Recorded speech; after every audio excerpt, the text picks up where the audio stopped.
America के शहर New York में एक बार फिर बर्फबारी का आगाज हो गया है। सूरत हाल के पेश नज़र न्यूयॉर्क इंतजामिया ने स्कूल बंद रखने का ऐलान कर दिया है। सूरत हाल जानते हैं ताज़ा तरीन अपने नुमाइंदे फ़हीम मियाँ से। जी फ़हीम, तफसीलात से आगाह कीजिएगा। न्यूयॉर्क के अंदर जो है वो बर्फ़ का तूफान शुरू हो चुका है। बताया जाता है कि 6 से 8 इंच तक जो है वो बर्फ़ पड़ेगी। बहुत तेज़ हवाएं चल रही हैं यहाँ पर इस वक्त, और जो है इस वजह से स्कूलों की छुट्टी है। आज स्कूलों की छुट्टी कर दी गई है। नॉर्थ ईस्ट के अमेरिका के नॉर्थ ईस्ट में जो है तकरीबन 3000 से ज़ायद जो है वो परवाज़ें भी मनसूख की जा चुकी हैं अब तक।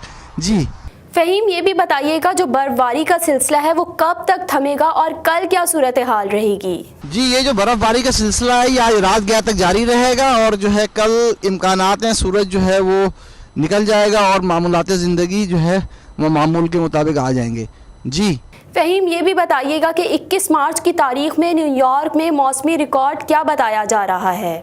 जी देखें, यहाँ पर जो है ना अरीबा, आपको एक बात बताते चलूँ कि अब तक 21 मार्च के हवाले से, आज 21 मार्च है और 21 मार्च को जो सबसे ज़्यादा जो है वो सर्दी की जो शिद्दत नोट की गई है वो 1885 के अंदर -12 डिग्री था। ये 21 मार्च की तारीख को था।